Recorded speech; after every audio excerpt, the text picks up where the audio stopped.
আসসালামু আলাইকুম সবাইকে। আহ শুভ সকাল। অনলাইন ক্লাসে তোমাদেরকে স্বাগত জানাচ্ছি।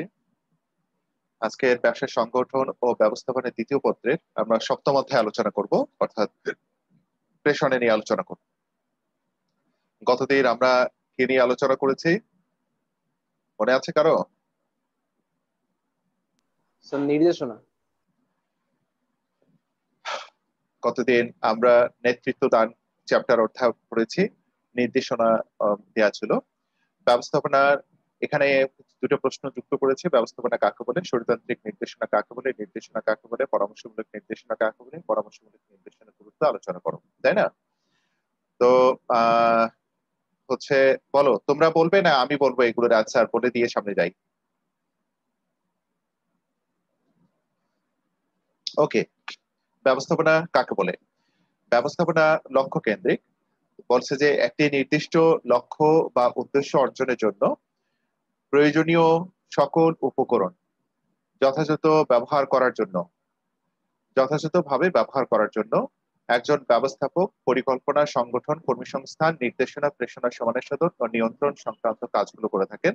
আর এই কাজগুলো সমষ্টিকে বলা হয় ব্যবস্থাপনা। আমরা যদি আরেকটু সুন্দরভাবে ঘুরিয়ে বলি, আরেকটু শব্দ এক্সচেঞ্জ করে বলি, যে মৌলিক উপকরণগুলোকে যথাযথভাবে কাজে লাগিয়ে লক্ষ্য অর্জনের জন্য মৌলিক উপকরণগুলোকে যথাযথভাবে কাজে লাগিয়ে লক্ষ্য অর্জনের জন্য একজন লক্ষ্য অর্জনের জন্য একজন ব্যবস্থাপক পরিকল্পনা, সংগঠন, কর্মসংস্থান, নির্দেশনা, প্রেষণা, সমাবেশন ও নিয়ন্ত্রণ সংক্রান্ত কাজগুলো করে থাকেন।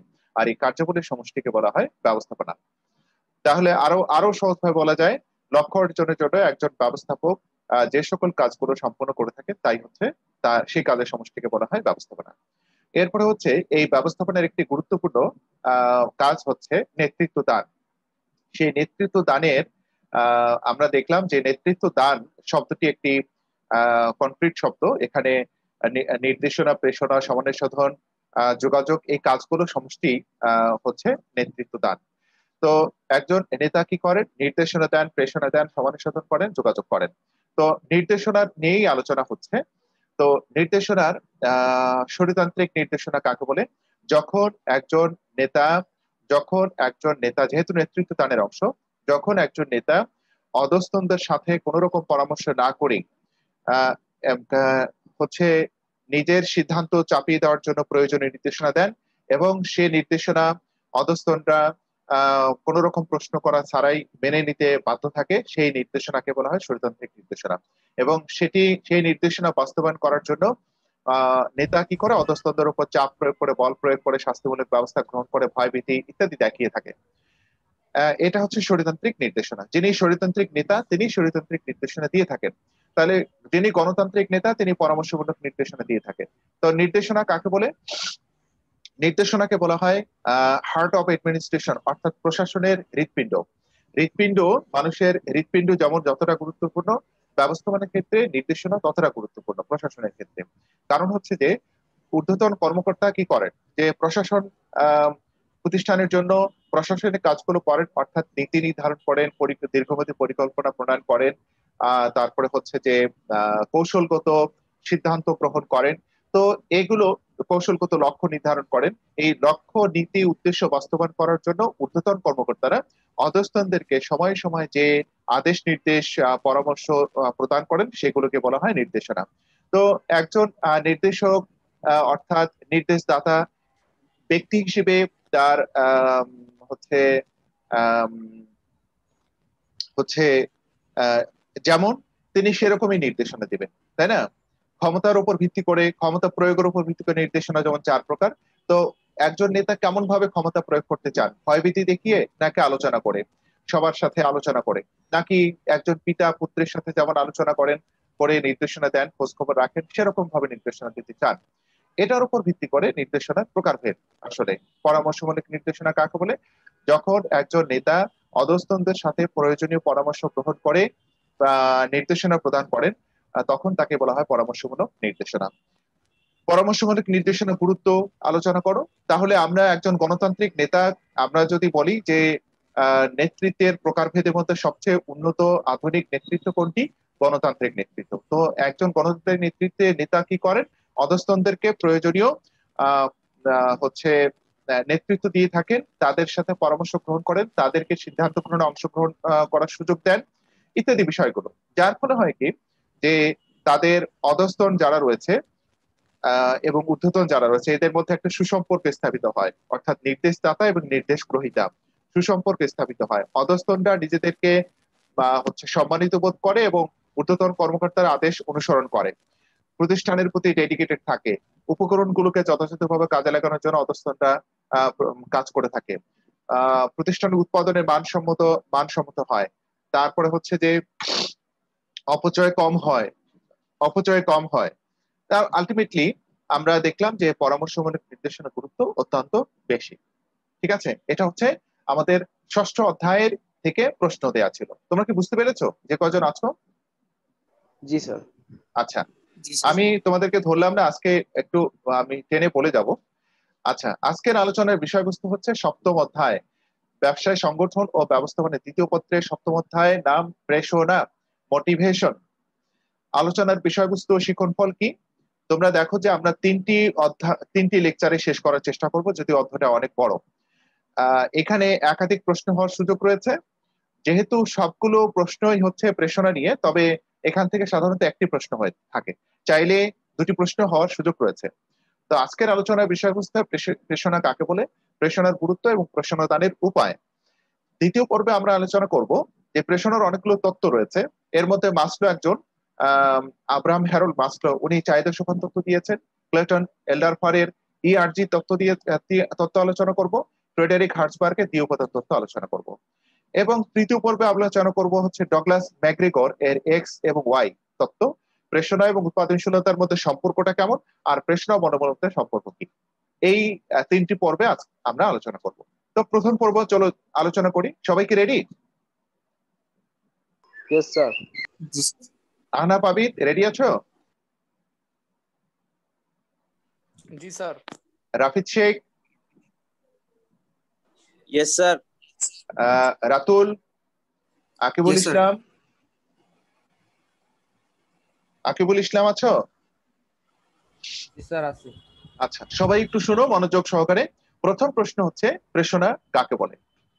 প্রেষণা মানে ইংলিশ শব্দ মোটিভেশন, অর্থাৎ শ্রমিক কর্মচারী অধস্তন যারা রয়েছে তাদেরকে কাজে উৎসাহিত ও অনুপ্রাণিত, স্বেচ্ছা প্রণোদিত করার কাজকে প্রেষণা বলে। আমরা প্রতিষ্ঠানে যে সকল, তোমরা জানো যে প্রতিষ্ঠানের লক্ষ্য অর্জনের জন্য আমাদের 6টি মৌলিক উপকরণ রয়েছে, যেটাকে আমরা সংক্ষেপে 6M বলি। এর মধ্যে একটি মানবীয় উপকরণ মেন, অর্থাৎ পার্সনের, শ্রমিক কর্মচারী, ওয়ার্কার্স। তো প্রতিষ্ঠানে এদেরকে দিয়েই আমরা আমাদের একজন ব্যবস্থাপক কি করে কৌশলে কাজ উদ্ধার করে থাকে। তো এই শ্রমিকদেরকে যখন কাজে নিয়োগ দেওয়া হয়, এরা কাজ করতে করতে এরা অনেক সময় হারিয়ে ফেলে, স্বেচ্ছাপ্রণোদিত হয়ে কাজ করে না। তখন এদেরকে বিভিন্ন ভাবে উৎসাহিত, অনুপ্রাণিত করার চেষ্টা চালানো হয়। এই যে শ্রমিকদেরকে কাজ করতে উৎসাহিত, অনুপ্রাণিত করার চেষ্টা চালানো হয়, এটার নাম আমাদের প্রেষণা। তাহলে আমরা বলতে পারি প্রাতিষ্ঠানিক লক্ষ্য অর্জনে কর্মীদেরকে উৎসাহিত ও স্বেচ্ছা প্রণোদিত করার কাজকে প্রেষণা বলে। শ্রমিকরা যেন স্বেচ্ছায় প্রণোদিত হয়। তো কি করলে স্বেচ্ছায় প্রণোদিত হবে? যা যা করো তার সবকিছু প্রেষণার মধ্যে পড়ে। তো প্রেষণা হলো প্রাতিষ্ঠানিক লক্ষ্য অর্জনের জন্য প্রতিষ্ঠানে নিয়োজিত কর্মীদের কার্যদক্ষতার পূর্ণ ব্যবহারের লক্ষ্যে অনুপ্রাণিত, উৎসাহিত, প্ররোচিত করার প্রক্রিয়া। দেখো, একজন শ্রমিক কর্মচারী প্রতিষ্ঠানে তোমার দক্ষ শ্রমিক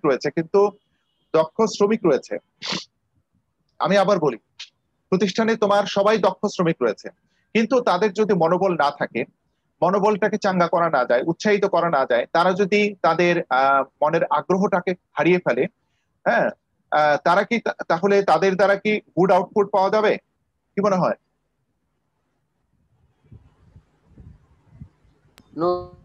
না। তাহলে আমরা এই দক্ষ শ্রমিকদের, যতই দক্ষ শ্রমিক হোক না কেন, তাদেরকে যদি অনুপ্রাণিত, উৎসাহিত, প্ররোচিত করতে না পারি, তাদের মনোবলটাকে অটুট রাখতে না পারি, তাহলে তাদেরকে দিয়ে প্রতিষ্ঠান কখনোই লাভবান হতে পারবে না। তাহলে আমরা এই শ্রমিকদের যতটুকু দক্ষতা আছে, তার দক্ষতার সবটুকু জন্য এই প্রতিষ্ঠানে বিনিয়োগ করে, হ্যাঁ, বিনিয়োগ করে কাজ করে, নিয়োজিত করে কাজ করে, সেটার জন্য আমরা কি করব? শ্রমিকদেরকে উৎসাহিত, অনুপ্রাণিত, প্ররোচিত করব। যদি করতে পারি তাহলে কি হবে? কর্মীরা স্বতঃপ্রণোদিত হয় প্রতিষ্ঠানে নিয়োগ ও ঊর্ধ্বতনদের প্রত্যাশা অনুযায়ী স্বীয় সামর্থ্যের সর্বোচ্চ ব্যবহার করে কাজ করতে উদ্দীপ্ত হবে। তাহলে আমরা দেখলাম যে একটি প্রতিষ্ঠানের দক্ষ শ্রমিক যেমন প্রয়োজন আছে, তেমনি এই শ্রমিকদেরকে উৎসাহ দানেরও প্রয়োজন রয়েছে। কারণ হচ্ছে যে দক্ষ শ্রমিক এবং উৎসাহ এই দুটার একটা ঘাটতি থাকলে প্রতিষ্ঠান কখনই লাভবান হতে পারবে না। সুতরাং দক্ষ শ্রমিক নিয়োগ করার সাথে সাথে তাদেরকে উৎসাহিত অনুপ্রাণিত করতে হবে। তো শ্রমিকদেরকে যদি আমরা প্রেরণা দেই, তাহলে প্রেরণার গুরুত্ব আমরা বুঝতে পারবো, গুরুত্ব ইম্পর্টেন্সটা আমরা বুঝতে পারবো। দেখো, একটি প্রতিষ্ঠানের শ্রমিকরাই হচ্ছে প্রথম এবং প্রধান চালিকা শক্তি। কারণ হচ্ছে যে 6টি মৌলিক উপকরণের মধ্যে মানুষ নামক উপকরণটার উপর যদি সবচেয়ে বেশি গুরুত্ব দেওয়া হয় এবং এদের যত্ন নেওয়া হয়, হ্যাঁ, তাহলে এই শ্রমিক মানুষদেরকে যদি, ওয়ার্কারদেরকে যদি কর্মী হিসেবে বিবেচনা না করে মানুষ হিসেবে, মানব সম্পদ হিসেবে বিবেচনা করা হয়, তাহলে প্রতিষ্ঠানের শ্রমিকরা যেমন নিজেদেরকে প্রাউড ফিল করবে, উৎসাহ বোধ করবে, মানে সম্মানিত বোধ করবে, তেমনি তাদের সুবিধা অসুবিধাগুলো বিবেচিত হবে। আর এর উপর ভিত্তি করেই তখন এরা যখন প্রতিষ্ঠানের জন্য খুব বেশি গুরুত্বপূর্ণ হয়ে উঠবে, তখন অন্য যে উপকরণগুলো রয়েছে, আরো 5টা উপকরণ, অর্থাৎ মানি, ম্যাটেরিয়ালস, মেথড, মার্কেট, মেশিনারিজ, তুমি যেগুলো বলছো, এগুলো সবগুলি অটোমেটিক ভাবে খুব ভালোভাবে ব্যবহার হবে। তো আমরা দেখতে চাচ্ছি যে প্রেষণার গুরুত্ব কি। প্রথম হচ্ছে মানব শক্তির সর্বোচ্চ ব্যবহার।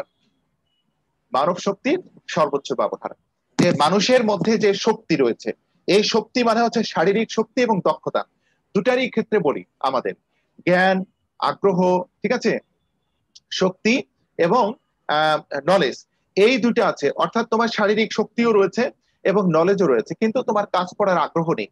যদি আগ্রহ না থাকে তাহলে মানব শক্তির সর্বোচ্চটুকু ব্যবহার করা যাবে না, সে কাজে ফাঁকি দিবে, অলসতা কাজ করবে তার মধ্যে। তাহলে সর্বোচ্চ ব্যবহার করতে চাইলে কি, শ্রমিকদেরকে উৎসাহিত অনুপ্রাণিত করতে হবে, অর্থাৎ প্রেরণা দিতে হবে। তোমরা একটা ইকুয়েশন দেখতে পাচ্ছ, সবাই কি দেখতে পাচ্ছ বলো তো? জি স্যার। জি স্যার। ওকে, তাহলে দেখো, পি তে হচ্ছে পারফরমেন্স, পি তে কি হবে বলো দেখি? পারফরম্যান্স। পারফরমেন্স, ঠিক আছে, পি তে হচ্ছে পারফরমেন্স মানে কার্যদক্ষতা, সমান সমান এম তে হচ্ছে মোটিভেশন, এম তে হচ্ছে মোটিভেশন গুণন এ প্লাস কে। এ তে হচ্ছে নলেজ, না, এ তে হচ্ছে এবিলিটি প্লাস কে তে হচ্ছে নলেজ। এবিলিটি মানে হচ্ছে সামর্থ্য, শক্তি, সামর্থ্য, আর কে তে হচ্ছে নলেজ। দেখো, মানুষের শরীরে শক্তি সামর্থ্য রয়েছে এবং একজন শ্রমিকের নলেজও রয়েছে, কিন্তু যদি মোটিভেশন যেমন তুমি দিবে, মোটিভেশন যতটুকু দিবে পারফরমেন্স ততটুকু হবে। ধরে নাও যে ability 3, ability 3, knowledge 3, ability 3, knowledge 3, তাহলে 3 যোগ 3 সমান 6। ধরে নাও যে মোটিভেশন তুমি 1, অর্থাৎ দিলেই না, 1 দিলা, আগে যেমন ছিল এরকমই আছে, তাহলে পারফরমেন্স কত হবে? 6। এরকম মোটিভেশন যদি 2 দাও, তাহলে পারফরমেন্স কত হবে? 3 দুগুণ 6 হবে। এরকম 3 যদি দাও, তুমি যেরকম দিবে পারফরমেন্স তেমন হবে। পারফরমেন্স মানে হচ্ছে যে তোমার উৎপাদন, আউটপুট, আউটপুট তেমন হবে। বুঝতে পারছো? এটা কি আমার কথা বুঝতে পারছো কি? জি স্যার। দেখো, ইনপুট এবং আউটপুট, ইনপুট ধরে নাও যে মোটিভেশন, আর পি হচ্ছে আউটপুট, আর এ হচ্ছে, এ এবং কে হচ্ছে একজন শ্রমিকের এবিলিটি এবং নলেজ। তো একজন শ্রমিকের এবিলিটি, কাজ করার ক্ষমতা এবং জ্ঞান, এই দুটার সাথে আমরা শ্রমিকদেরকে যে পরিমাণ আমরা মোটিভেশন দিব, তার পারফরমেন্স তত বৃদ্ধি পাবে। এবং এটার সম্পর্ক হচ্ছে, দেখো কি সম্পর্ক, গাণিতিক একটা সম্পর্ক রয়েছে, জ্যামিতিক সম্পর্ক না, গাণিতিক একটা সম্পর্ক। অর্থাৎ 2 দিলে 3 দুগুণ 6, 4 দিলে 4 দুগুণ 8, 5 দিলে 5 দুগুণ 10, এরকম। অর্থাৎ তুমি যদি মোটিভেশন 5 টাকা দাও, তাহলে তোমার পারফরমেন্স হয়ে যাবে তোমার 10। তার মানে মানব শক্তির আমরা সর্বোচ্চটুকু ব্যবহার করতে পারবো। ঠিক আছে? জি স্যার। এরপরে হচ্ছে কর্মী মনোবল উন্নয়ন। শ্রমিকরা দেখো যে প্রেষণা মানেই শুধু টাকা পয়সা দরকার এমনটা কিন্তু নয়। আমরা দেখবো যে প্রেষণার কেমন গুরুত্ব, প্রেষণা কিভাবে দেয়। দেখো যে শ্রমিকরা চায় যে ঊর্ধ্বতন, আমি এই যে প্রতিষ্ঠানে কাজ করছি সেই প্রতিষ্ঠানে আমার প্রমোশন হোক, স্যালারি বাড়ুক, আমার প্রশংসা করা হোক, চ্যালেঞ্জিং কাজ করা হোক, কাজ করতে দেয়া হোক, প্রশিক্ষণের ব্যবস্থা করা হোক, তারপর হচ্ছে আমার বেতন বাড়িয়ে দেয়া হোক, বোনাস দেয়া হোক, খাবারের ব্যবস্থা করা হোক, এরকম উন্নত পরিবেশ করা হোক, ফ্যান না হয় এসি বানানো হোক, উন্নত যন্ত্রপাতি ব্যবহার করা হোক, উন্নত কাঁচামাল ব্যবহার করা হোক, ইত্যাদি শ্রমিকরা চায়। যখন একজন শ্রমিকের প্রত্যাশা অভাব পূরণ হবে, মানুষের প্রেষণা, অর্থাৎ প্রেষণা সৃষ্টি হয় মানুষের অভাববোধ থেকে। তো অভাব যখন পূরণ করে দেয়া হবে তখন তার মধ্যে একটা মনোবল সৃষ্টি হবে, বুঝতে পারছো? তার মনের মধ্যে আগ্রহ সৃষ্টি হবে। তাহলে এভাবে আমাদের কর্মীদের মনোবল বৃদ্ধি পাবে। আর কর্মীদের মনোবল যখন বৃদ্ধি পাবে তখন প্রতিষ্ঠানের প্রতি সে ডেডিকেটেড থাকবে, প্রতিষ্ঠানে কাজ করতে সে উৎসাহ বোধ করবে, প্রতিষ্ঠানের দায়বদ্ধতা তার কাছে বৃদ্ধি পাবে ইত্যাদি। এরপরে দক্ষতা বৃদ্ধি। দেখো, প্রেষণা যখন শ্রমিকদেরকে দেয়া হয় তখন শ্রমিকরা কি করে, তার দক্ষতার সবটুকু ব্যবহার করে কাজ করার চেষ্টা করে, দক্ষতার সবটুকু ব্যবহার করে কাজ করার চেষ্টা করে, অর্থাৎ তার আন্তরিকতা আগ্রহ থেকে কাজ করবে। আর যখন সে আন্তরিকতা আগ্রহ থেকে কাজ করবে তখন কাজ করার হ্যাবিটটা তৈরি হবে, প্রতিষ্ঠানের প্রতি ভালোবাসা তৈরি হবে এবং তার কাজের নৈপুণ্যতা বৃদ্ধি পাবে। যার ফলে হবে কি, তখন সে প্রতিষ্ঠানের প্রতি কল্যাণে কাজ করবে এবং অল্প খরচে অল্প ইনপুটে ম্যাক্সিমাম আউটপুট দেওয়ার চেষ্টা করবে। আমরা যেমন একটু আগে বললাম যে মোটিভেশন যেমন দিবে, এবিলিটি এবং নলেজ এরকম ভাবে কাজ করবে। তুমি মোটিভেশন যদি খারাপ দাও, এবিলিটি এবং নলেজ তোমার কম কাজ করবে, পারফরমেন্স আলটিমেটলি কম হবে।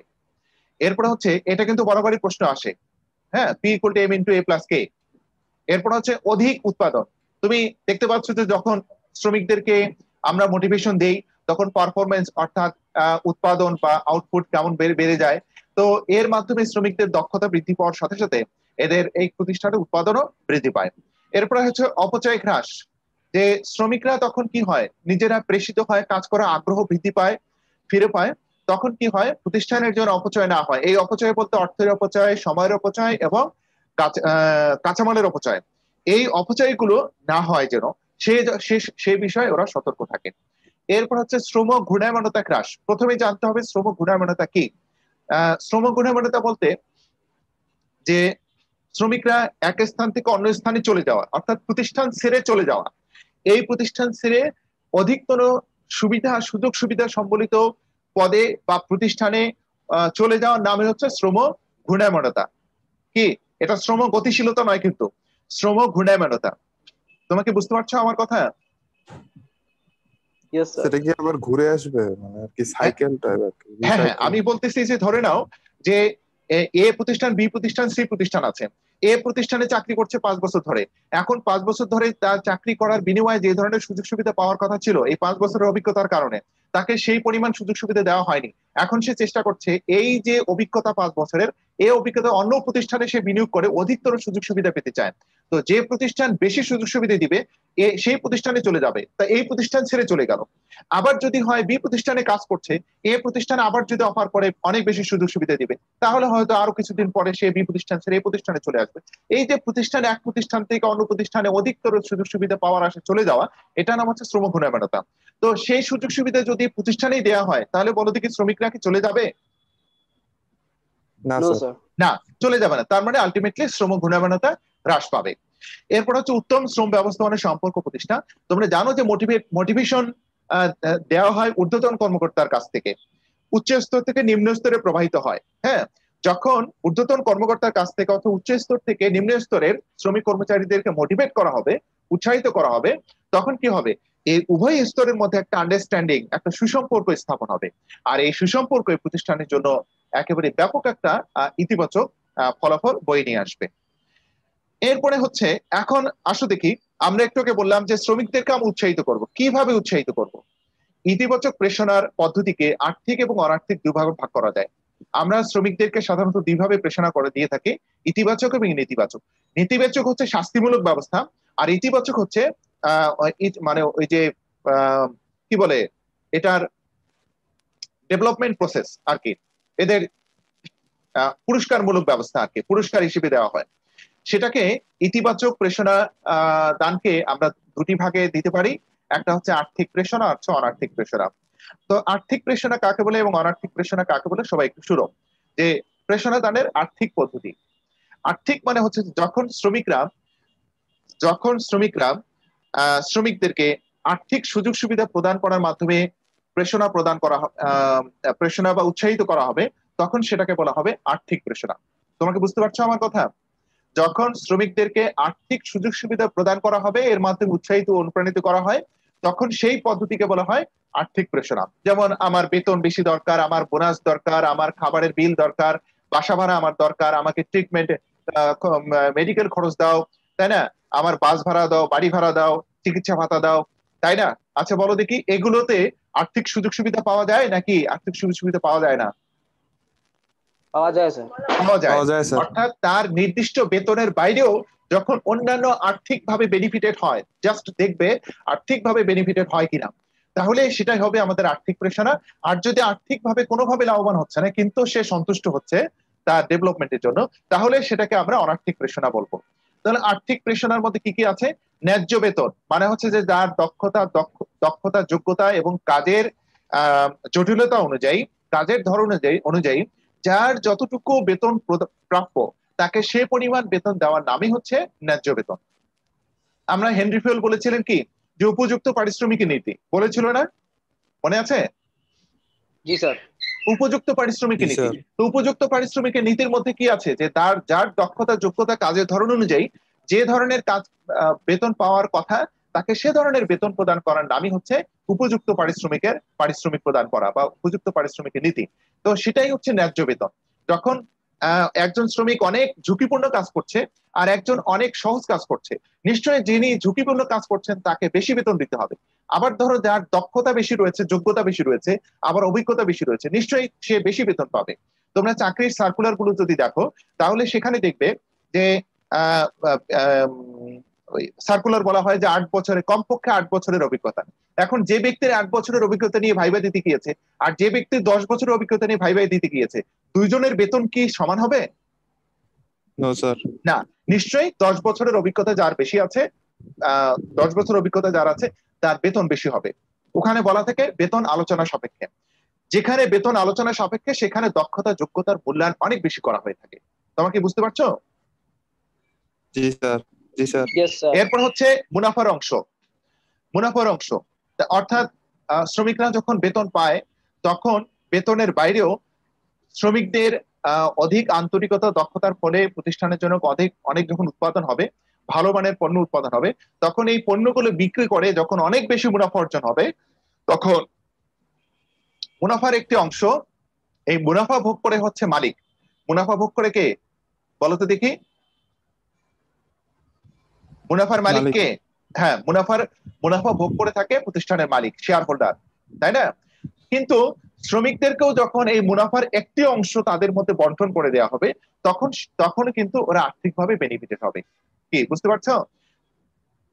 এরপর হচ্ছে ব্যাংকগুলোতে দেখবে যে ব্যাংকে মানুষ কেন বেশি জয়েন করতে চায়, সেখানে টাকার অনেক প্রাচুর্যতা রয়েছে, অর্থাৎ টাকার কোনো অভাব নেই। দেখবে যে বছরে তারা 3টা 4টা 5টা ইনসেন্টিভ পেয়ে থাকে, 3টা 4টা 5টা ইনসেন্টিভ পেয়ে থাকে। সবাই বুঝতে পারছো কি? জি স্যার। বেতন যত পায় সমপরিমাণ অর্থ ওরা কিন্তু ইনসেন্টিভ পেয়ে থাকে। কারণ কি? ওই প্রতিষ্ঠান, ওই ওই ওই ব্রাঞ্চ অনেক বেশি প্রফিট করেছে। যখন বেশি প্রফিট করে তখন এই প্রফিটের একটি অংশ ওখানে যারা কর্মরত রয়েছে, ব্যাংকার রয়েছে, তাদেরকে কিন্তু ইনসেন্টিভ দেওয়া হয়। তো এটা তারা তাদেরকে কি উৎসাহিত করে না অনুৎসাহিত করে? স্যার উৎসাহিত করে। হ্যাঁ, উৎসাহিত করে। তারা মনে করে যে আমরা যদি আরো বেশি মুনাফার কাজ করতে পারি, আন্তরিকতা দেখাতে পারি, তাহলে প্রতিষ্ঠান আরো বেশি মুনাফা অর্জন করবে এবং আমরা আরো বেশি ইনসেন্টিভ পাবো। এরপরে হচ্ছে দেখো আর্থিক নিরাপত্তা। আমরা দেখো যে আর্থিক নিরাপত্তা বলতে অনেক সময় বীমার আয়োজন করা হয়। বীমা বলতে দেখি, বীমা কি? যে মানুষের জীবন ও সম্পত্তিকে ঘিরে ভবিষ্যতে যে অনিশ্চয়তা বা ঝুঁকি রয়েছে এর বিপক্ষে আর্থিক নিরাপত্তামূলক ব্যবস্থাই হচ্ছে বীমা। তো প্রতিষ্ঠানে যারা কাজ করে তারা কাজ করতে করতে দেখা যেতে পারে যে চাকরি হারাতে পারে, শারীরিকভাবে বিকলাঙ্গ হয়ে যেতে পারে, কেউ মারা যেতে পারে। তাহলে তাদের পরিবার জন্য আর্থিকভাবে বেনিফিটেড হয়, এজন্য অনেক কল্যাণ তহবিল তৈরি করা হয়। হ্যাঁ, বুঝতে পারছো? অনেক কল্যাণ তহবিল তৈরি করা হয়, তারপরে হচ্ছে বীমার ব্যবস্থা করা হয়ে থাকে। যার ফলে হবে কি, এখান থেকে যদি কেউ হচ্ছে আর্থিক সংকটের সংকটের মধ্যে পড়ে তাহলে তাদেরকে এখান থেকে আর্থিকভাবে সহায়তা করা হয়ে থাকে। তাহলে এটাও হচ্ছে আর্থিকভাবে বেনিফিটেড হচ্ছে। এরপরে অগ্রিম দেখো যে অনেক সময় বেতন একটি নির্দিষ্ট সময়ের তারিখে বেতন হয়ে থাকে, কিন্তু শ্রমিকদেরকে যদি আমরা তাদের প্রয়োজনে বেতনের অংশ অগ্রিম দেই তাহলে বলো দেখি এরা আর্থিকভাবে বেনিফিটেড হবে না? হবে স্যার। হবে, হবে, তাই না? এই জন্য অগ্রিম নেওয়া হয়। অনেক সময় তোমরা যারা টিউশনি করো তারাও তোমরা যদি কেউ টিউশনি করে থাকো, এই অভিজ্ঞতা যদি কারো থাকে, দেখবে যে অনেক সময় তোমার বেতন হয় ধরে নাও যে মাসের 1 তারিখ, 2 তারিখ, 3 তারিখ, 4 তারিখ, 5 তারিখ, অথবা 5 তারিখ, কিন্তু এরপরে 15 তারিখ গিয়ে তোমার আবার অর্থের কোনো না কোনো প্রয়োজন হয়েছে। হ্যাঁ, তারা কিন্তু আবার বাসায় ওইরকম আন্ডারস্ট্যান্ডিং থাকলে রিকোয়েস্ট করে যে আমার যদি বেতনটা এই তারিখের মধ্যে দেওয়া যেত তাহলে ভালো হতো। বলো তো দেখি, এটা হয় না? হয় স্যার। হ্যাঁ, কারণ হচ্ছে তোমার 15 তারিখে বেতনটা দরকার। এখন ওই সময় যদি তুমি বেতনটা না পাও, তাহলে তোমাকে অন্য কোনো উৎস থেকে নিতে হবে, যেই উৎস থেকে উৎসের পেছনে খরচ আছে। অর্থাৎ তুমি ব্যাংক থেকে নিলে ব্যাংকে সুদ দিতে হবে, বা অন্য কোনো উৎস থেকে নিতে চাইলেও তোমাকে ক্ষতি করতে হবে। তাহলে এই জায়গায় যদি তুমি অগ্রিম নাও, তাহলে আর্থিকভাবে ওই সুদ না দিতে, সুদ থেকে তুমি রেহাই পেলে, বা এর পেছনে যে খরচ, সেই খরচটা থেকে তুমি রেহাই পেলে, তার মানে এটা হচ্ছে আর্থিকভাবে বেনিফিটেড হলে। কি ঠিক কিনা বলো তো দেখি? জি জি স্যার। স্যার। এরপর হচ্ছে বাসস্থান ভাতা, মানে বাড়ি ভাড়া ভাতা। এখন সবগুলোতে সব ইয়াতে দেওয়া হয় যে নির্দিষ্ট বেতনের বাইরে বেতনের একটি নির্দিষ্ট পার্সেন্টেজ, যার বেতন যেমন ওইভাবে তাদেরকে বাড়ি ভাড়া দেওয়া হয়। পরিবহন ভাতা, যাওয়া আসা বাবদ তাদেরকে পরিবহন ভাতা দেওয়া হয়। চিকিৎসা ভাতা দেওয়া হয়, পদোন্নতি দেওয়া হয়। আচ্ছা, চিকিৎসা ভাতায় এরপরে হচ্ছে মোবাইল মোবাইল বিল দেওয়া হয় না? বলো তো দেখি, মোবাইল বিল। হয় স্যার, কোন কোন রাইট, প্রতিষ্ঠান। মোবাইল বিল দেওয়া হয়। এই যে আমরা তোমাদের সাথে যোগাযোগ করি, যোগাযোগ করার পেছনে তোমাদের পেছনে আমাদের অনেক মেধা শ্রম, মোবাইল বিল অনেক আসে, তো আমরাও কিন্তু এখান থেকে বেনিফিট পাই। বুঝতে পারছো? এরপরে হচ্ছে পদোন্নতি। দেখো, পদোন্নতি মানে কি, এটা খুবই গুরুত্বপূর্ণ। বর্তমান দায়িত্ব কর্তব্য আহ, আহ, আহ, বর্তমান দায়িত্ব কর্তব্য পদ থেকে অধিকতর দায়িত্ব কর্তব্য সুযোগ সুবিধা সম্বলিত পদে উন্নীত হওয়ার নাম হচ্ছে পদোন্নতি। অর্থাৎ পূর্বে তুমি অ্যাসিস্ট্যান্ট ম্যানেজার ছিলে, এখন ম্যানেজার। নিশ্চয়ই অ্যাসিস্ট্যান্ট ম্যানেজার তুমি যে ক্ষমতা এবং সুযোগ সুবিধা ভোগ করতে, তার চেয়ে অনেক বেশি সুযোগ সুবিধা তুমি পদোন্নতি পদে, মানে ম্যানেজার পদে পাবে। ঠিক কিনা বলো দেখি? জি জি স্যার। স্যার। হ্যাঁ, আমরা পদোন্নতি নিয়ে ক্লাস করব। তাহলে পদোন্নতির দেখলাম পদোন্নতির বিষয়টি। এখন আসলে দেখি, সব সময় শ্রমিকদেরকে যে আর্থিকভাবে প্রেরণা দেয়া হবে বা আর্থিক সুযোগ সুবিধা দিয়ে তাদেরকে উৎসাহিত করা যাবে, এমনটা কিন্তু নয়। আমি আবার বলছি, সব সময় শ্রমিকদের আর্থিক চাহিদা রয়েছে অথবা আর্থিকভাবে সুযোগ সুবিধা দিয়ে তাদেরকে প্রেষিত করা যাবে, এমনটা কিন্তু নয়। অনেক সময় অনার্থিকভাবে তাদেরকে প্রেরণা দেওয়া যেতে পারে এবং তারা খুশি হয়, কাজ করতে স্বাচ্ছন্দ্যবোধ ফিল করে। সেগুলো কি কি? সুষ্ঠু কর্ম পরিবেশ, অর্থাৎ কাজ করার জন্য উপযুক্ত সুস্থ পরিবেশটাকে বলা হবে সুষ্ঠু কর্ম পরিবেশ। যেই পরিবেশে একে অপরের পেছনে লাগবে না, হচ্ছে একে অপরের ক্ষতি করবে না, মিলেমিশে কাজ করা যাবে, তাই না? তারপর হচ্ছে যে কাজ করার জন্য সুন্দর এসি পরিবেশ রয়েছে, বাতাসের সুন্দর ব্যবস্থা রয়েছে, সূর্যের আলো পৌঁছায়, আহ ইত্যাদি ব্যবস্থাগুলো হচ্ছে আমাদের সুষ্ঠু কর্ম পরিবেশ। যখন একটা প্রতিষ্ঠানের সুষ্ঠু কর্ম পরিবেশ বিরাজ করবে, অর্থাৎ বসার মতো ব্যবস্থা থাকবে, কাজ করার জন্য উপযুক্ত পরিবেশ তৈরি করা হবে, তখন সেখানে শ্রমিকরা কাজ করতে উৎসাহিত বোধ করবে নাকি অনুৎসাহিত বোধ করবে? উৎসাহিত বোধ করবে। উৎসাহিত হবে। এরপরে আসলে থেকে নিরাপত্তা। আমরা যদি শ্রমিকদেরকে এভাবে নিরাপত্তার ব্যবস্থা করি যে ঝুঁকিপূর্ণ কাজ করতে তাদেরকে দেব না, ওরা কাজ করছে কিন্তু ঝুঁকিপূর্ণ যে কাজগুলো সেগুলো তাদেরকে করতে দেব না, বা ঝুঁকিপূর্ণ যে সকল কাজ রয়েছে সেখানে একেবারে কড়া নিরাপত্তার ব্যবস্থা করব আমরা। তারপরে হচ্ছে যে আহ আহ পরিবারের নিরাপত্তার ব্যবস্থা করব আমরা, তাই না? তাহলে সেই নিরাপত্তাগুলো যদি দেওয়া হয়, এরা কিন্তু আর্থিকভাবে বেনিফিটেড হবে না, কিন্তু এরা কাজ করতে স্বাচ্ছন্দ্যবোধ ফিল করবে। আকর্ষণীয় কাজ, যে কাজগুলো দেখলেই কাজ করতে ইচ্ছে করবে, তাই না?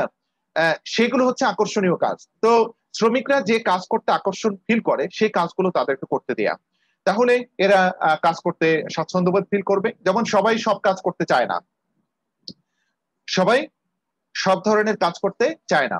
যারা কারো কারো কাছে সহজ কাজ ভালো লাগে, কারো কাছে জটিল কাজ করতে ভালো লাগে, চ্যালেঞ্জিং কাজ করতে নিতে ভালো লাগে, তাই না? এই যে এই কাজগুলো হচ্ছে আকর্ষণীয় কাজ, যে কাজগুলো করলে তোমার আমার প্রতিষ্ঠানের ভাবমূর্তি অন্যরকম হবে, উজ্জ্বল হবে, তাই না? দৃষ্টান্ত স্থাপন হবে, এগুলো আকর্ষণীয় কাজ। এরপর হচ্ছে উত্তম ব্যবহার। উত্তম ব্যবহার মানে হচ্ছে কি, ঊর্ধ্বতন অধস্তন, অর্থাৎ মালিক পক্ষ এবং শ্রমিক পক্ষ দুই পক্ষেরই যেন একটা আহ সুন্দর ব্যবহারের মধ্যে কাজ করে। অর্থাৎ শ্রমিকরা যখন কাজ করবে তখন কাজ করার মধ্যে যেন ঊর্ধ্বতন কর্মকর্তার কাছ থেকে একটা ভালো ব্যবহার ওরা আশা করে। কাজ করার সময় যেন গালিগালাজ না করে, হ্যাঁ, একটা আমরা বলছি যে গণতান্ত্রিক একটা সম্পর্ক তৈরি হবে। গণতান্ত্রিক পরিবেশের মধ্যে যেমন সম্পর্ক, পিতৃসুলভ নেতৃত্বের মধ্যে যে সম্পর্ক তৈরি হয়, সেই সম্পর্কগুলো প্রতিষ্ঠিত হবে। এই জন্য আমাদের উত্তম ব্যবহার অত্যন্ত গুরুত্বপূর্ণ। ঠিক আছে? ভালো কাজের প্রশংসা, যারা ভালো কাজ করবে তাদেরকে আমরা প্রশংসা করব, সবার সামনে প্রেইজ করব, তাদেরকে আমরা পুরস্কৃত করব।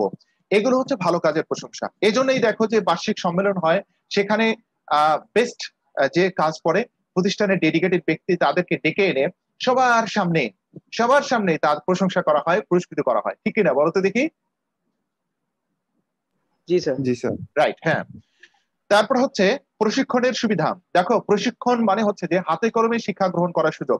তাত্ত্বিক জ্ঞানের অর্জিত মানে বই পড়ে যে জ্ঞান অর্জন করেছো, তার বাস্তব প্রয়োগ করার নামই হচ্ছে প্রশিক্ষণ। অর্থাৎ হাতে কলমে শিক্ষা দান করার নাম হচ্ছে প্রশিক্ষণ। যখন শ্রমিকরা প্রতিষ্ঠানে যোগদান করে অথবা আগে থেকে কাজ করছে, তাদের নতুন নিয়োগপ্রাপ্ত শ্রমিকদেরকে প্রতিষ্ঠান সম্পর্কে ধারণা দেয়া আর আগে থেকে কাজ করা শ্রমিকদেরকে কাজের দক্ষতা বৃদ্ধি করার জন্য প্রশিক্ষণের ব্যবস্থা গ্রহণ করা হয়। তো কেন প্রশিক্ষণের ব্যবস্থা গ্রহণ করা হয়? যে প্রশিক্ষণ শ্রমিকদেরকে দক্ষতা বৃদ্ধি করে। কাজ করতে গিয়ে অনেক সময় অনেক বাধার সম্মুখীন হয়, অনেক সমস্যার সম্মুখীীন হয়। এই সমস্যাগুলো থেকে কিভাবে উত্তরণ ঘটাতে পারে বা পরিত্রাণ পেতে পারে, এজন্য প্রশিক্ষণের প্রয়োজন হয়। যখন প্রশিক্ষণ দেওয়া হবে তখন শ্রমিকরা আর্থিকভাবে বেনিফিটেড হবে না, কিন্তু জ্ঞান অর্জন করার একটা সুযোগ পেল। এই জ্ঞান ওরা কাজ করতে গিয়ে প্রয়োগ করবে, আর এর ফলে ওরা সন্তুষ্ট থাকবে, কাজে উৎসাহিত হবে। সুবিচার প্রতিষ্ঠা মানে হচ্ছে যে প্রতিষ্ঠানে যারা কাজ করে তাদেরকে সবাইকে সমান চোখে দেখা, অন্যায় করলে অন্যায় বলা, ন্যায় করলে ন্যায় বলা, যারা অপরাধ করবে তাদেরকে শাস্তির আওতায় আনা, আর যারা অপরাধ করবে না তাদেরকে শাস্তি না দেয়া। এটাই হচ্ছে সুবিচার প্রতিষ্ঠা করা। সুযোগ সুবিধা প্রদান করার ক্ষেত্রে সবাইকে সমান চোখে দেখার নাম হচ্ছে সুবিচার প্রতিষ্ঠা করা। কাউকে যেন বেশি সুযোগ সুবিধা না দেয়া, আবার কাউকে কম সুযোগ সুবিধা কম সুযোগ সুবিধা দেয়া বা হচ্ছে যে বায়াস হওয়া, এটা যেন না হয়। একজন প্রতিষ্ঠানের এমডির ছোট ভাই কাজ করছে, তার কাজে কোনো দক্ষ নেই বা আত্মীয় কাজ করছে, এই স্বজন প্রীতির কারণে সে প্রমোশন পেয়ে যাচ্ছে অথচ দক্ষতা তার নেই, তাহলে এটাকে সুবিচার বলা যাবে না। শ্রমিক সংঘ করার সুযোগ। তোমরা জানো যে সকল বৃহৎ প্রতিষ্ঠান রয়েছে, এই প্রতিষ্ঠানে অনেক শ্রমিক কাজ করে। এই শ্রমিকদের নিজেদের অধিকার আদায়ের জন্য, দাবি দেওয়া মালিক পক্ষের কাছে উপস্থাপন করার জন্য এরা শ্রমিক সংঘ বা শ্রমিক ইউনিয়ন করার সুযোগ চায়। এই সুযোগটা যে প্রতিষ্ঠানে দেয়া হবে, তারা যখন দেয়া হবে তখন এই শ্রমিকরা উৎসাহিত বোধ করবে, আর এদের হয়ে মালিক পক্ষের সাথে দর কষাকষি বা আলোচনা চালিয়ে যায় এই হচ্ছে শ্রমিক সংঘের হচ্ছে নেতারা। তোমাকে বুঝতে পারছো আমার কথা? এরপরে হচ্ছে প্রতিষ্ঠানের সুনাম। নিশ্চয়ই এটা অত্যন্ত গুরুত্বপূর্ণ। যে প্রতিষ্ঠানের সুনাম চারিদিকে রয়েছে, সেই প্রতিষ্ঠানে কাজ করতে শ্রমিকরা উৎসাহিত বোধ করবে। আর যে প্রতিষ্ঠানের সুনাম নেই, কেউ চেনে না, খুব ভালো কাজ করলেও কাজ করতে চায় না, তখন মানুষরা ওই প্রতিষ্ঠানে কাজ করতে চায় না, ওই প্রতিষ্ঠান সুইচ করতে চায়, অর্থাৎ সেই প্রতিষ্ঠান ছেড়ে চলে যেতে চায়, তাই না? তাহলে এই জন্যই মানুষ ছোট প্রতিষ্ঠান থেকে বড় প্রতিষ্ঠানে জয়েন করতে চায়। ঠিক আছে না? তো আমরা দেখলাম যে প্রেষণাদানের অনার্থিক পদ্ধতির মধ্যে কি কি রয়েছে। এই সুযোগ সুবিধাগুলো শ্রমিকদেরকে যদি দেওয়া হয়, এরা কাজ করতে উৎসাহিত বোধ করবে, কিন্তু আর্থিকভাবে কোনো বেনিফিটেড হবে না, আর্থিকভাবে কোনোভাবেই বেনিফিটেড হবে না। হ্যাঁ, কিন্তু এই সুযোগ সুবিধাগুলো শ্রমিকরা চায়। এইগুলো যদি দেয়া হয় তাহলে শ্রমিকদের চাওয়া পাওয়া গুলোর সাথে মিলে যাবে এবং কাজ করতে উৎসাহিত বোধ করবে। কারো কোনো প্রশ্ন আছে এই জায়গায়? অত্যন্ত গুরুত্বপূর্ণ কিন্তু। প্রশ্ন আছে কারো? স্যার, প্রভিডেন্ট ফান্ড, গ্র্যাচুইটি, এগুলো মানে কি? প্রভিডেন্ট ফান্ড আর গ্র্যাচুইটি হচ্ছে যারা স্থায়ীভাবে চাকরি করে, তো চাকরি থেকে মূল যে বেতন পায়, বেতনের একটি অংশ এরা প্রতিষ্ঠানের নিয়ন্ত্রণে ব্যাংকে জমা থাকে। তো মূল বেতনের যতটুকু ব্যাংকে জমা থাকে, প্রতিষ্ঠান থেকেও তত পার্সেন্ট টাকা তার ফান্ডে জমা হয়। ধরে নাও যে নাভিদ চাকরি করছে কোনো প্রতিষ্ঠানে, তো প্রতিষ্ঠান তার বেতন থেকে 10% মানে হচ্ছে বেতনের 100 টাকা কেটে রাখা হলো, প্রতিষ্ঠান আরো 100 টাকা দিল, তার মানে 100 টাকা কেটে রাখার সাথে সাথে আরো 100 টাকা যুক্ত হলো। এই যে 200 টাকা, যখন তুমি রিটায়ারমেন্টে যাবে, অবসরে যাবা, তখন এই অবসর পরবর্তী সময়ে তোমার অর্থের প্রয়োজন রয়েছে, তখন এই আর্থিক নিরাপত্তামূলক হিসেবে এই কাজটি করা হয় এবং ওই টাকাটা তখন তার হাতে তুলে দেওয়া হয়। এটা হচ্ছে প্রভিডেন্ট। ঠিক আছে, গ্র্যাচুইটি এরকমই আর কি। জি স্যার। তোমরা কি বুঝতে পারছো? জি এটা তো স্যার। আর্থিক হ্যাঁ, অর্থাৎ তোমার 10 টাকা কাটলে প্রতিষ্ঠানে আরো 10 টাকা যোগ করে তোমার নামে ইনক্লুড করে রাখবে, ঠিক না? এটা তো তাহলে তুমি যখন অবসরে যাবা তখন তো তোমার বেতন বন্ধ হয়ে যাবে, তখন এই আর্থিক নিরাপত্তাগুলো তোমার কাজ করবে। অর্থাৎ এইগুলো, এই যে আর্থিক নিরাপত্তার কথা বলা হলো, এই বিষয়গুলো তোমার তখন কাজ করবে। ক্লিয়ার? তোমাদের কাছে ক্লিয়ার? জি স্যার। আর কারো আর প্রশ্ন স্যার এই আছে? স্যার ক্যান্টিন সহযোগিতা এটা কি? আচ্ছা, দেখো হচ্ছে তুমি দুপুরে যখন খেতে যাও, তোমার কাজ করতে করতে চা খেতে ইচ্ছে করে, তখন তুমি চাও চা খাওয়ার জন্য বাইরে যেতে পারছো না, কারণ বাইরে অনেক দূরে ক্যান্টিনের ব্যবস্থা আছে, সেখানে তোমাকে পে করে খেয়ে আসতে হয়। কিন্তু পে তোমাকে করতে হচ্ছে, কিন্তু বাইরে গিয়ে খেয়ে আসতে হচ্ছে অনেক দূর হেঁটে গিয়ে, এটা তোমার পরিশ্রম হবে। এখন যদি এই ক্যান্টিনের ব্যবস্থা প্রতিষ্ঠানের সাথেই করা হয়, তাহলে এই যাওয়া আসার জন্য তোমার যে সময়টা, এই সময়টা তোমার আর লাগবে না, তুমি ইজিলি চা নাস্তা খাওয়ার ব্যবস্থা করতে পারবে। তাহলে এই চা নাস্তা খাওয়ার ব্যবস্থা হচ্ছে অনার্থিক সুযোগ সুবিধা। কি বুঝতে পারছো? জি বুঝছি। হ্যাঁ, তুমি দুপুরে লাঞ্চ করতে যাও, তো বাসায় গিয়ে লাঞ্চ না করে তুমি এখানেই খাও পে করে, এটা অনার্থিক সুযোগ সুবিধা। আর কোনো প্রশ্ন? No sir. আচ্ছা, তাহলে আমরা কি দেখলাম যে প্রেষণা চ্যাপ্টারটি অত্যন্ত গুরুত্বপূর্ণ, এবং তুমি ব্যবসা শিক্ষার একজন ছাত্র হিসেবে এগুলোর অনেকগুলো তথ্য তোমাকে হায়ার এডুকেশনে পড়তে হবে। তার কয়েকটি তথ্য আমরা ছোট্ট সংক্ষিপ্ত আকারে আলোচনা করব পরে ক্লাসগুলোতে, আরো 2টা ক্লাস আছে সেই ক্লাসে। তো বাড়ির কাজ হিসেবে কি থাকবে দেখো, প্রেষণা কাকে বলে, P equal to M into A plus K, এর পূর্ণ অর্থ তোমাকে লিখে প্র্যাকটিস করতে হবে, মনে রাখতে হবে। প্রেষণা দানে আর্থিক উপায়গুলোর নাম তোমাকে মুখস্থ বলতে হবে, এই আর্থিক উপাদানগুলো এগুলো ধরবো। অনার্থিক উপায়গুলোর নাম মুখস্থ তোমাকে লিখে স্যার সবগুলোই? হ্যাঁ হ্যাঁ, নাম মুখস্থ তোমাকে রাখতে হবে। তার কারণে এমসিকিউ আসবে, নিচের কোনটি অনার্থিক উপাদান। কারণ 10টা 10টা 20টা আছে স্যার। হ্যাঁ, 9টা 10টা আছে, মুখস্থ করে ফেলবে। জি স্যার। এটা ওকে স্যার। তুমি শোনো, মুখস্থ মানে তুমি বুঝবে যে এই কাজ সুষ্ঠু কর্ম পরিবেশ তৈরি করছে। আচ্ছা বলো দেখি, তোমার রুমে কোনো ফ্যান ছিল না, এখন ফ্যান লাগানো হয়েছে, কাজ করতে তোমার স্বাচ্ছন্দ্যবোধ ফিল করবে না? Yes sir. রাইট। এখন ধরো ফ্যানের পরিবর্তে যদি ফ্যান শব্দ করে, তাহলে এসি লাগিয়ে দেওয়া হলো, আরো ভালো হবে না? জি স্যার। তোমার প্রতিষ্ঠানের সামনে সুন্দর গাছ লাগিয়ে দেওয়া হলো, বাগান করা হলো, সেখানে তুমি হাঁটলে তোমার মন ভালো হয়ে যায়, গল্প করার সুযোগ, বসে বসে চা খাওয়ার ব্যবস্থা করে দেওয়া হলো। তাহলে এগুলো কি এগুলো তোমার প্রেরণা দানের একটা তোমাকে উৎসাহিত করছে না? জি স্যার, সুষ্ঠু উৎসাহিত কর্ম করছে, পরিবেশ। রাইট। হ্যাঁ, তাহলে তোমরা এই কাজটুকু ওই এখানে উপরে সপ্তম অধ্যায় হবে। জি স্যার। ঠিক আছে, আমি তোমাদেরকে ইয়া দিচ্ছি, একটু পরে স্ক্রিনশটটা দিয়ে দিচ্ছি। Okay sir. তাহলে ঠিক আছে, তোমরা ভালো থাকো, সুস্থ থাকো। তোমাদের আগাম এই যে বন্ধ আছে, এই বন্ধের সময়টা তোমাদের ভালো কাটুক। ঠিক আছে, আমি একটু ছবিটা তুলে নেই, জাস্ট এ মিনিট।